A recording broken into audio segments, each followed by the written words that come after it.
little mama, yeah, you heard about me. I'ma pop you like a pea, yeah, edamame. Yeah, feel so hot like I'm chilling on the beach. Yeah, baby in the sun like the Teletubbies. Whoa, singing low while I pop a bottle off of your chain swinging, clang clang, and it costs a lot. Bitch, I'm always at the guala, yeah, and you are not badass beat. Keep on going till you hit the spot. Whoa, I'm a big bag hunter with the bow.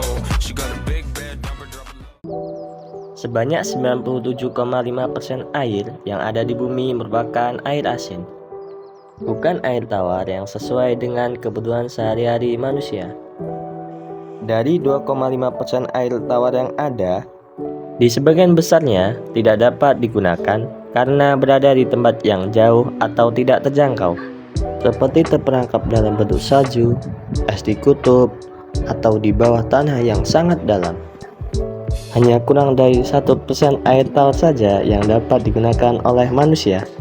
Manusia menggunakan air untuk berbagai kebutuhan, misalnya untuk minum, memasak, mandi, menyiram tanaman, dan lain-lain.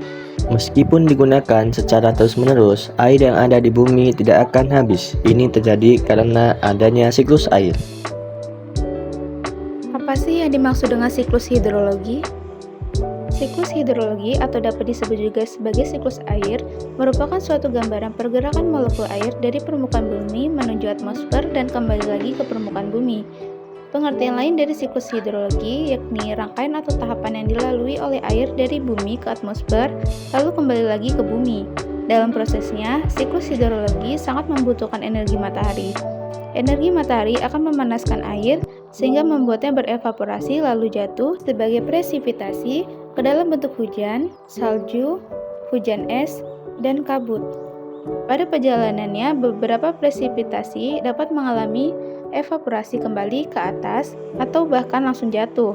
Bentuk air yang jatuh ke tanah dapat diintersepsi oleh tanaman dan belum masuk ke lebih dalam ke tanah. Ketika air telah mencapai tanah, siklus hidrologi tetap terus bergerak berulang kali yang berakibat jumlah air yang ada di bumi relatif sama. Siklus hidrologi terbagi menjadi beberapa tahapan. Tahapan tersebut antara lain evaporasi. Evaporasi yakni proses penguapan air yang berasal dari tubuh air seperti laut, sungai, samudra, dan danau oleh pemanasan sinar matahari. Air yang menguap tersebut akan naik ke atas untuk membentuk awan. Transpirasi. Transpirasi adalah penguapan air yang berasal dari permukaan tumbuhan. Perlu diketahui juga, tumbuhan juga mengeluarkan uap air dan karbon dioksida secara bersamaan ketika sedang melakukan proses fotosintesis. Proses pengeluaran uap air ini terjadi pada siang hari yang cukup panas melalui peri-peri daun tumbuhan dengan udara. Evapotranspirasi. Evapotranspirasi merupakan proses gabungan dari dua proses, yakni proses penguapan yang terjadi pada laut dan tumbuhan yang terjadi secara bersamaan. Sublimasi. Untuk tahap ini membutuhkan bantuan sinar matahari dalam proses penguapan, khusus es tanpa melalui proses pencairan. Hal ini mengakibatkan es yang merupakan bentuk padat air langsung menguap dan berubah menjadi awan. Kondensasi. Proses ini merupakan perubahan wujud uap air menjadi titik-titik air pada lapisan atmosfer dengan membentuk awan.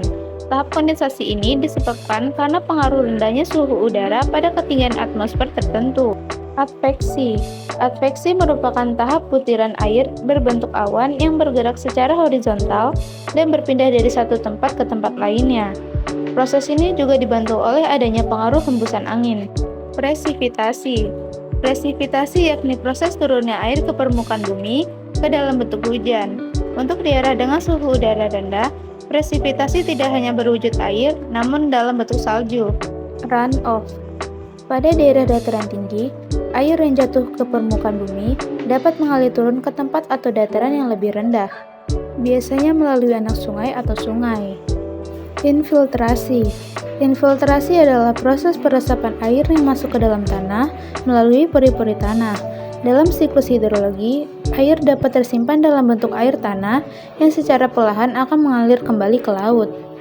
Intersepsi. Di tahap ini, air hujan ditahan oleh tanaman untuk berikutnya mengalami evaporasi kembali ke atmosfer, sehingga pada siklus hidrologi memungkinkan air untuk kembali lagi ke atas, tergantung dari kemampuan setiap pohon, mulai dari jenis daun, lebar tajuk, dan kerapatan daun. Selanjutnya, ada jenis-jenis siklus hidrologi, di antaranya Siklus pendek. Siklus hidrologi pendek merupakan siklus hidrologi yang tidak mengalami proses adveksi.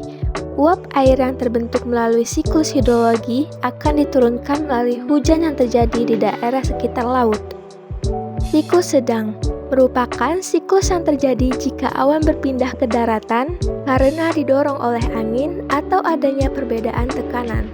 Akibatnya, air hujan yang turun di atas daratan akan mengalir ke tempat-tempat yang lebih rendah termasuk juga ke laut. Saat mengalir itulah air bisa meresap ke dalam tanah atau biasa disebut dengan infiltrasi. Siklus panjang merupakan siklus yang terjadi jika awan berpindah ke wilayah yang suhunya sangat dingin seperti puncak pegunungan yang sangat tinggi atau pada musim dingin di daerah subtropis. Setelah semua proses tersebut terjadi, siklus air akan kembali ke tahap awal dan berulang secara terus-menerus. Apa saja sih manfaat dari siklus hidrologi? Siklus hidrologi memiliki beberapa manfaat di antaranya. Yang pertama, adanya siklus hidrologi ini dapat menjaga ketersediaan air. Siklus hidrologi memastikan air terus tersedia dan berputar di berbagai komponen bumi seperti laut, atmosfer, daratan, dan makhluk hidup. Yang kedua, mendistribusikan air ke seluruh permukaan bumi. Siklus hidrologi mendistribusikan air secara merata meskipun tidak selalu sama di setiap wilayah. Yang ketiga, mengatur pola cuaca dan iklim. Siklus hidrologi memainkan peran sangat penting dalam mengatur pola cuaca dan iklim di bumi. Dan manfaat siklus hidrologi yang terakhir yaitu mendukung aktivitas manusia. Air yang disediakan oleh siklus hidrologi dimanfaatkan manusia untuk berbagai kebutuhan seperti minum, mandi, memasak, irigasi, pembangkit listrik, transportasi, dan industri. Terdapat kegiatan negatif manusia yang mempengaruhi siklus air. Berikut penjelasannya. Pencemaran udara. Asap pabrik dan kendaraan bermotor dapat menghasilkan gas buangan yang mencemari udara, seperti gas sulfat dan nitrat. Zat-zat pencemar ini bereaksi dengan uap air di atmosfer dan turun sebagai hujan. Hujan asam ini sangat berbahaya karena mencemari air di permukaan bumi, merusak tumbuhan, dan melapukan batuan. Penggundulan hutan.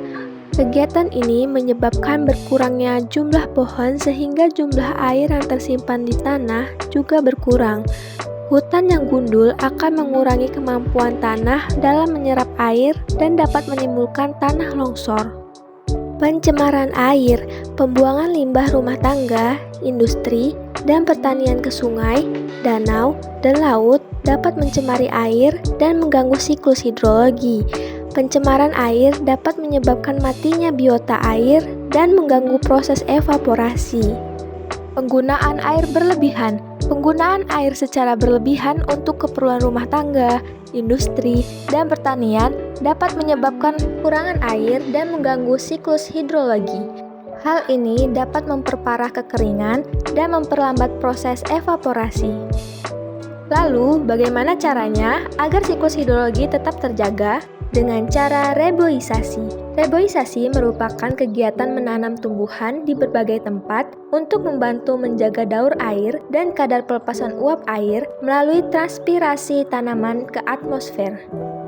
Cara yang kedua dengan menghemat penggunaan air. Menghemat penggunaan air dapat dilakukan dengan cara mematikan keran air saat tidak digunakan, menampung air hujan, menggunakan air secukupnya, dan menggunakan air kembali untuk tujuan lain. Cara yang ketiga, membuang sampah pada tempatnya. Membuang sampah pada tempatnya dapat mencegah pencemaran air, mencegah masuknya polutan ke dalam daur air, dan menjaga keseimbangan siklus air. Dan cara yang terakhir yakni memperbanyak daerah resapan air.